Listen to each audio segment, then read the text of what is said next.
Porto e Baixada. Oferecimento: Brasil Terminal Portuário. Acreditar e inovar. Praticagem de São Paulo. Segurança, tecnologia e produtividade a serviço do Brasil. Impact Brasil Service. Otimize seus processos. Ecoporto, a força que movimenta. Engext Engenharia, comissionamento industrial e inspeções. E Eldorado Brasil, uma empresa eficiente e sustentável. E aí, como você tá? Tudo bem? Mais um Porto e Baixada, eu sou o Felipe Folli. Você sabe que eu amo apresentar esse programa junto com você, porque eu vou entendendo cada vez mais sobre o Porto.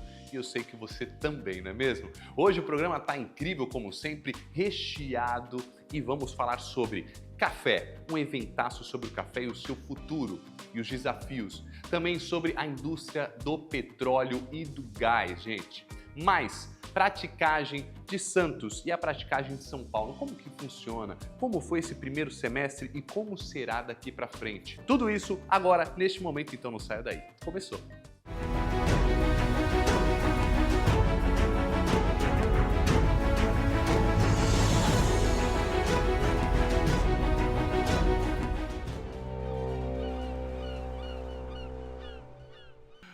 Bom, o café e o Porto de Santos têm uma ligação de longa data, mas que muita gente não conhece. É seu caso? Então a gente vai contar agora para você. 50 anos atrás, 70 anos atrás, a economia de Santos, do estado de São Paulo, do Brasil, girava muito em torno do café. E aqui em Santos, então, metade da população, talvez mais, tinha alguma coisa a ver com o café, porque o café que comandava a economia, né? No começo do século XX, lá por 1920, o café chegou a ser 70%, 75% da receita cambial brasileira. Santos sempre esteve atrelado ao seu porto, desde a formação do seu povoado. Só que a cidade vai ganhar uma projeção maior nacionalmente e internacionalmente com o café, principalmente após a construção da ferrovia São Paulo-Rio em 1867, quando se concentra toda a produção de café de São Paulo para ser escoada pelo nosso porto.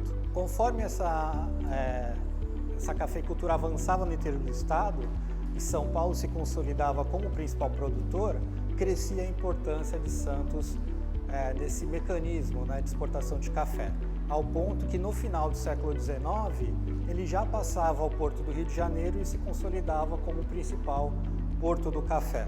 Mas para além do seu porto, também se estruturou aqui na cidade todo um mecanismo, uma praça cafeeira para você conseguir viabilizar essa exportação do café. Então aqui ficavam também os armazéns de café, as companhias de navegação, exportadoras, casas comissárias, bancos e toda uma estrutura comercial voltada ao produto. Uma dessas instituições também é a própria Bolsa do Café. Por que uma Bolsa do Café em Santos? Justamente, como eu comentei, ele já havia se tornado o principal polo, não só exportador, mas também comercializador do café. Então, em 1917, começa a funcionar a Bolsa Oficial de Café, num prédio próximo aqui, ainda temporário, e em 1922 inaugura esse edifício, como uma parte integrante das comemorações do primeiro centenário da independência do café. Então, esse edifício ele é de grandes dimensões, ele tem 4 pavimentos, ele tem materiais importados, tem um acabamento muito fino, inclusive obras de arte, como as telas do Benedito Calixto, o vitral, que foi confeccionado pela Casa Conrado.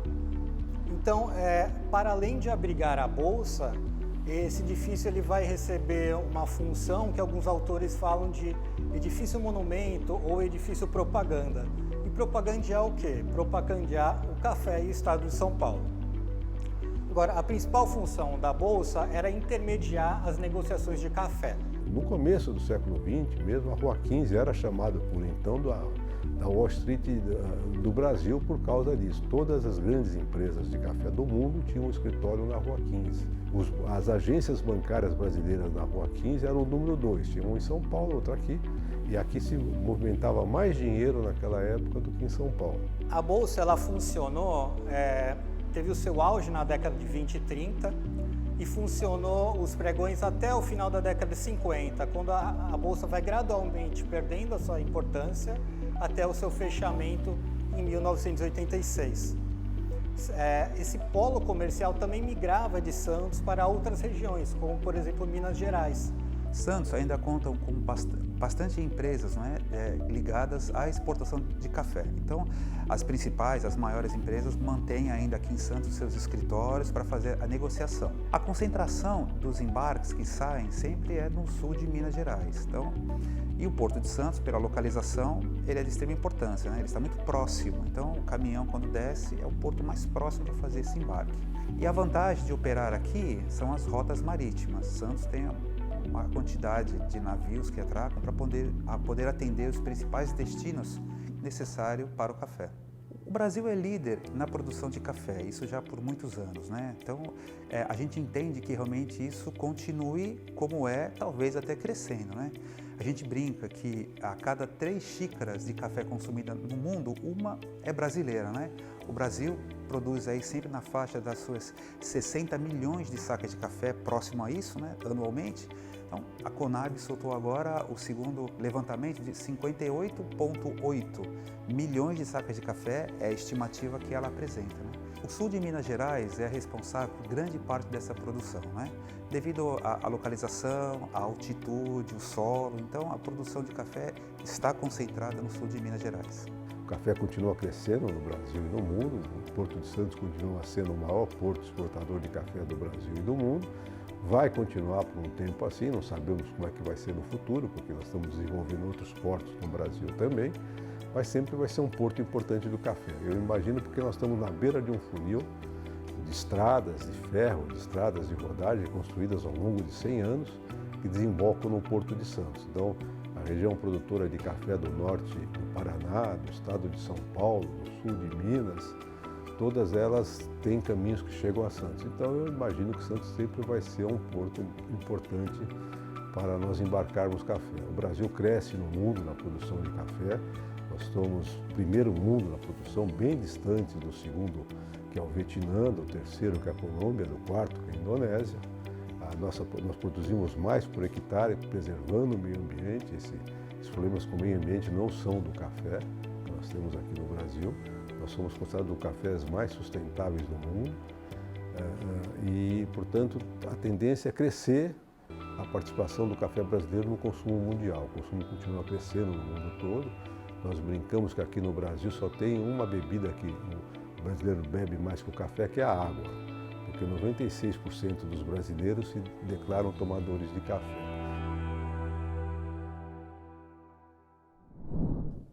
Ó, nosso Porto e Baixada tá demais, viu? Porque nessa quinta-feira o nosso time foi até Campinas para cobrir o maior evento da cafeicultura brasileira, ou seja, evento de café, né, que a gente adora, para falar do fluxo de mercado e dos desafios do setor. Vamos ver agora.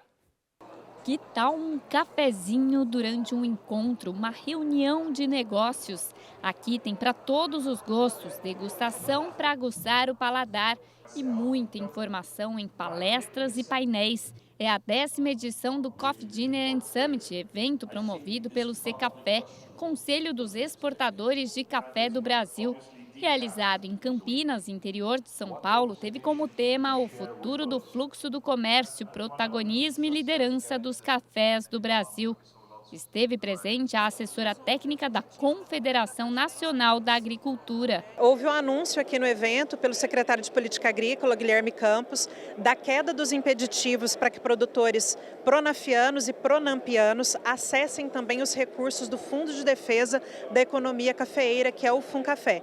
Então agora não existem mais impeditivos no Manual de Crédito Rural para que produtores que acessam Pronaf e Pronamp também podem acessar agora o FUNCAFé. Então é mais crédito rural disponível para que o produtor possa fazer custeio, possa fazer comercialização e também recuperação de cafezais danificados. O evento reuniu especialistas e autoridades com o objetivo de tratar de temas ligados ao comércio, à sustentabilidade e à infraestrutura. Onde a gente consegue encontrar desde exportadores e produtores do café, a gente começa a entender que o porto não pode ficar restrito às fronteiras do porto. A gente precisa começar a enxergar que a logística desse produto começa desde das porteiras das fazendas. Então essa sinergia com os profissionais da área é importante para a gente trocar conhecimento e entender as dificuldades que a gente tem em cada um dos lados do setor, né? Nossos apoios para as discussões regulatórias, né, a melhoria, principalmente na questão da logística, no embarque do café no Porto de Santos. E nós estamos aqui com a equipe completa, apoiando esse grande evento, né? O Secafé é um grande parceiro nosso, a gente faz esse evento em alternância com o Seminário Internacional do Café em Santos, então é fundamental a gente estar aqui. Esta edição foi organizada para receber um público estimado em cerca de 2.000 pessoas ao longo de 3 dias de programação. E outro evento de destaque está por vir, Fórum Band Porto Indústria e Agro, dia 18 de agosto, no Centro Histórico de Santos, promovido pela TH+ Band. Realmente a nossa expectativa é sair daqui com uma outra visão e, claro, com um otimismo de haver cada vez mais oferta para o café brasileiro. O que a gente observa a importância de você ter os grandes canais de televisão dando essa possibilidade da carga se apresentar, de se manifestar, e realmente ter esse evento no Porto de Santos ainda é mais desafiador por conta de ser o maior porto da América do Sul, onde as cargas cada vez mais crescem no porto. Então, o Grupo Band está de parabéns por promover essa iniciativa no Porto de Santos e agradecendo por essa oportunidade importante para o comércio exterior brasileiro. E aí, valeu a pena, não valeu? A gente sair daqui da Baixada e ir lá para Campinas para te mostrar tudo do setor. Aliás, vamos para um rápido intervalo para você tomar um cafezinho? Até!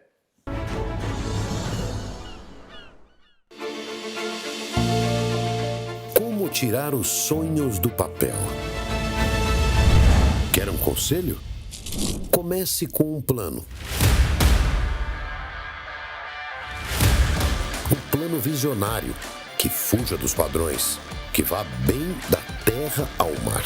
Conecte tecnologia, conecte o futuro e o mundo, que una as pessoas por um futuro mais próspero e sustentável.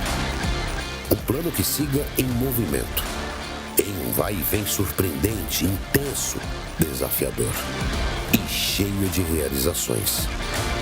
Como esse sonho que começou com a gente e só continua com você. Hoje ele está assim, com cara de terminal moderno, jeito portuário e coração brasileiro. Brasil Terminal Portuário. Acreditar e inovar. Diminuir custos operacionais, promover o desenvolvimento sustentável e aumentar a competitividade internacional. Com esses objetivos, a Frente Parlamentar de Portos e Aeroportos foi criada, a FPPA, presidida pelo deputado federal Paulo Alexandre Barbosa, considerado um dos melhores parlamentares do país e o melhor da Baixada Santista pelo respeitado ranking dos políticos, também foi premiada como a 5ª frente parlamentar mais relevante do país entre 309. A atuação da FPPA em pautas relevantes fez a frente se destacar no cenário nacional. E aqui na Baixada Santista, esse trabalho pode ser visto nas obras do Aeroporto do Guarujá, em cada etapa do Parque Valongo e no tão sonhado Túnel Santos-Guarujá, que em breve se tornarão realidade. Aguardem, pois em 2025 virão muitas realizações.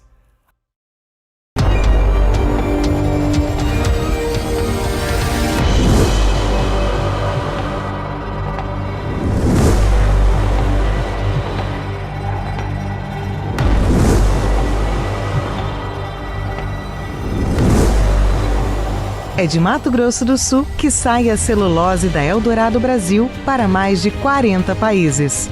Inovação e tecnologia para um dos produtos mais sustentáveis do planeta. Há mais de uma década, nossa operação é guiada por valores que tornam a Eldorado Brasil uma das mais modernas e eficientes empresas de celulose do mundo. Tecnologia presente na floresta, na logística e na indústria. Mas, acima de tudo, está a nossa gente que faz da Eldorado Brasil uma empresa eficiente e sustentável.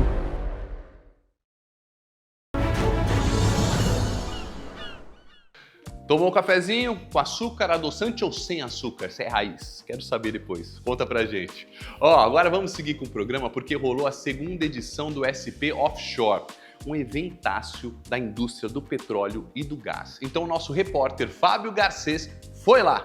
Como é que foi aí? Conta. A segunda edição do evento reuniu líderes empresariais, formadores de opinião e autoridades. O evento contou com a presença do secretário de Desenvolvimento Econômico do Estado de São Paulo, Jorge Lima, para debater o desenvolvimento das próximas fronteiras do litoral paulista. Contou também com painéis, debates com especialistas, área de exposição com foco em tecnologias. Durante o encontro foi firmada uma parceria entre a Petrobras e o governo do Estado de São Paulo.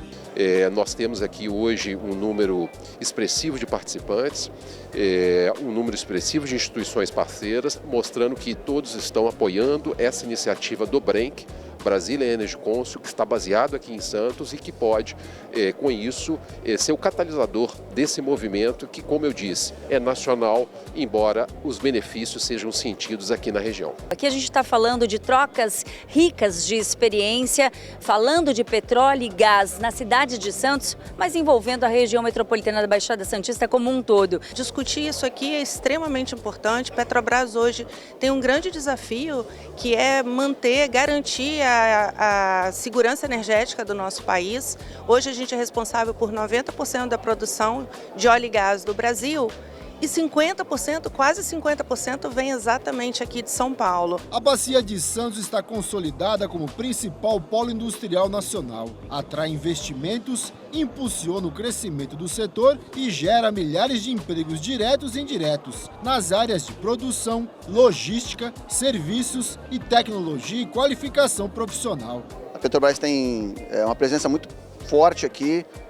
Além da área de exploração e produção, que tem a maior unidade de operações da Petrobras fica em Santos, a gente tem terminal na Lemoa, terminal em Cubatão, refinaria em Cubatão.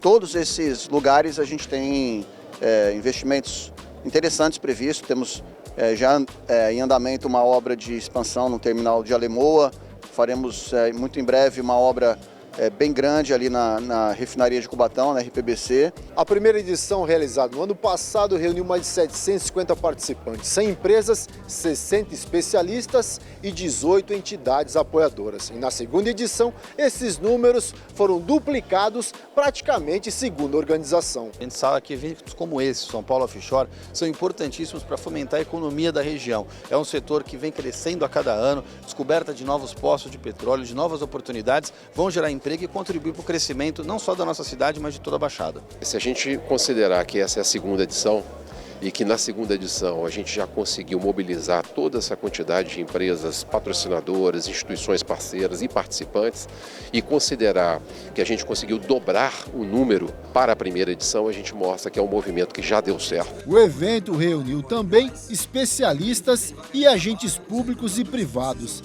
para discutir oportunidades e consolidar um novo ciclo de negócios.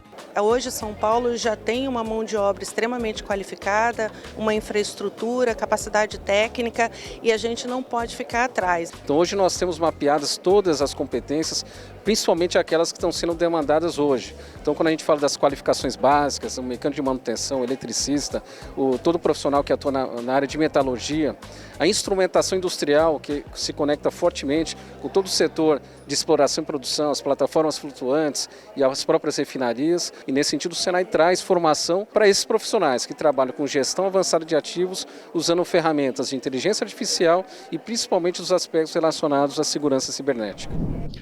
Que eventaço, né, gente? O programa tá imperdível hoje. Eu disse, aliás, estou aqui com ele, Alexandre Canhete, tudo bem? Tudo bem, você? Ele, diretor executivo aqui da Praticagem, estou muito bem também. Que bom ter você aqui mais uma vez para falar sobre o encerramento desse primeiro semestre de 2025.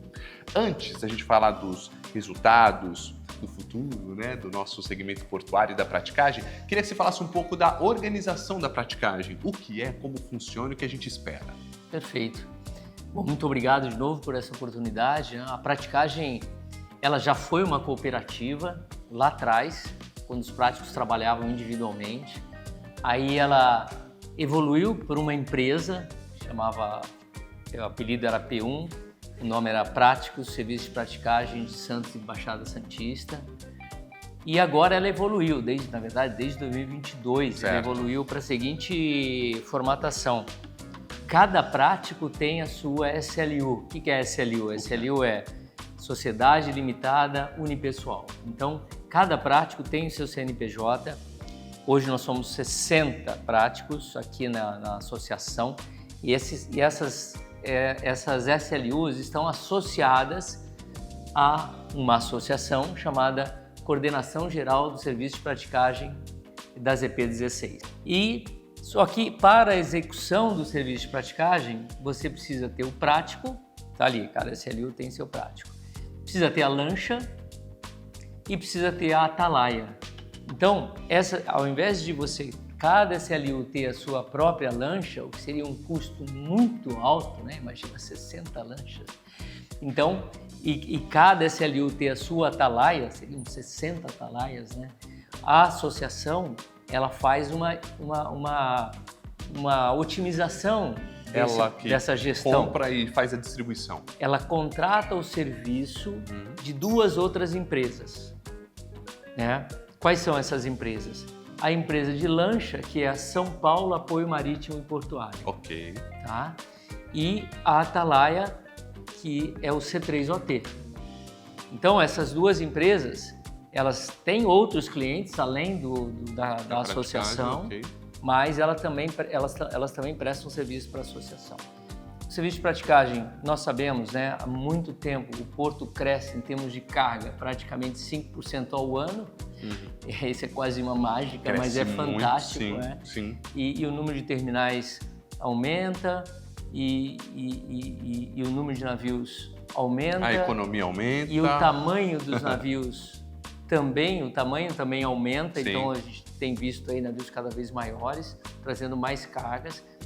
Então tudo isso é um desafio a mais para os práticos que continuamente eles se preparam para enfrentar isso, fazendo cursos no exterior, fazendo simulações, fazendo cursos em Brasília, lá na Praticagem do Brasil, onde tem um local de treinamento, um simulador e tudo mais. Sim, porque é muito no sério. Simulador da USP também, até porque o prático, se ele errar, se ele falhar... Ferrou. O navio entra no meio daqui da cidade de Santos, acaba com tudo. Exato. Ou fecha o porto. E aí fechou o porto, fecha a economia. Vai faltar remédio, vai faltar alimento, vai faltar... Tudo. Um monte de coisa. Escadinha logística. E além disso, o prático ainda vai sentar lá na cadeira do Tribunal Marítimo, né? Do Capa Preta, para responder. Bom, e só mais uma observação que eu acho muito relevante é que o prático ele não pode negar a manobra. Está fazendo sol, está fazendo chuva, está ventando ou está em calmaria, tem onda de 60 centímetros ou de 2,80 metros. Não importa, tem que estar lá. O prático tem que ir, ele não pode não ir, né? E aí ele respeita uma fila chamada escala de rodízio única. Esse grupo, né, hoje de 60 práticos, juntamente com as lanchas e a atalaia, né, esse grupo todo está preparado para atender até 80 manobras no mesmo dia. Uau. Uma novidade que nós teremos nós estamos trocando 5 lanchas nossas. Na verdade, nós vamos aumentar a frota de 17 para 18 ou 19 e vamos substituir 5 das lanchas mais antigas. Tá? Para mais modernas. Para poder acompanhar. Que é o que fica acompanhando ali do lado do navio, Isso. que tanto faz a subida quanto a descida do prático. Isso, quando vai para fora. Nós vamos substituir essas lanchas que quando vão para fora, que são lanchas que pegam mais onda, certo? E a IA dentro disso? Bom, boa pergunta, Felipe. O C3OT decidiu investir no desenvolvimento de uma ferramenta usando IA. E que deve entrar pelo menos nós já começamos, já contratamos e deve entrar em atividade agora no segundo semestre, né? Respondendo sua pergunta sobre o segundo semestre. E como vai funcionar? Porque é demais, né? A gente precisa pôr no mercado isso. Sem dúvida. A IA, o que ela vai ser? Ela vai ser uma ferramenta de apoio aos operadores do C3OT. Então, ela não vai substituir nenhum C3OT, nenhum operador do C3OT. A gente não tem a menor expectativa que isso aconteça, porque o número de variáveis que o operador considera é muito grande. Mas ela vai apoiar o operador gerando uma solução que, se não a ótima, é uma solução viável e boa.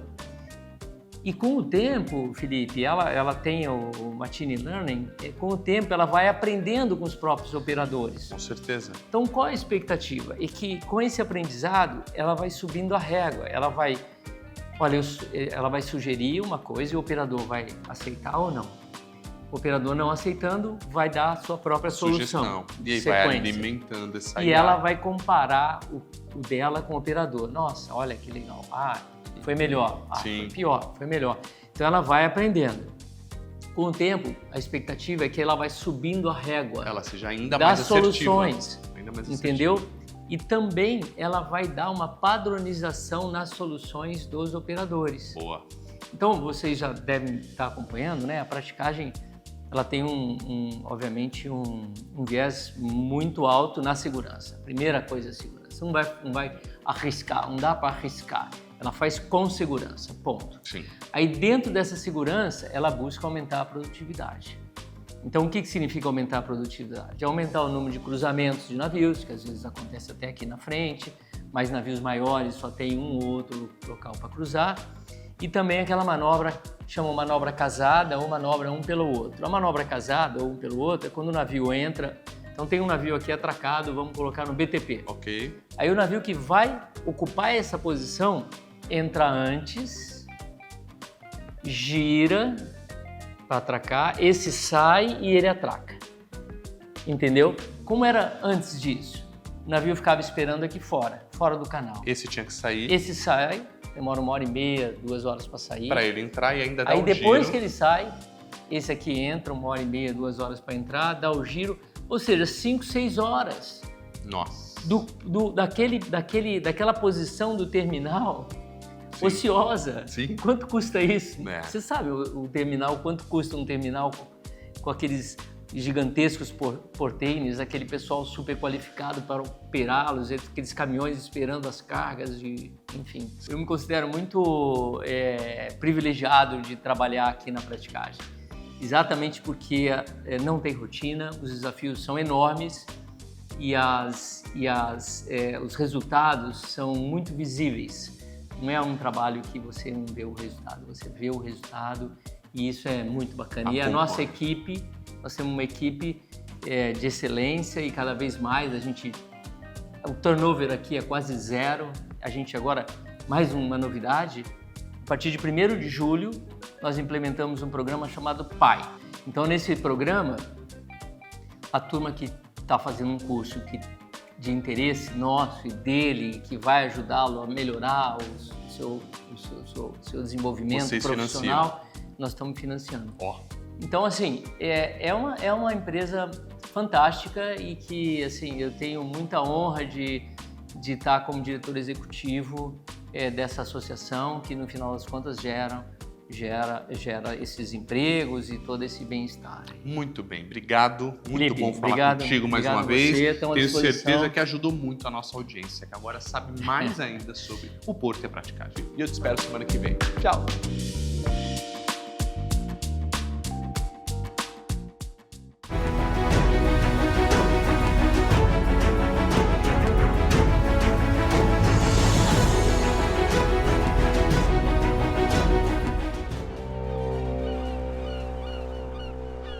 Porto e Baixada. Oferecimento. Brasil Terminal Portuário. Acreditar e inovar. Praticagem de São Paulo. Segurança, tecnologia e produtividade a serviço do Brasil. Impact Brasil Service. Otimize seus processos.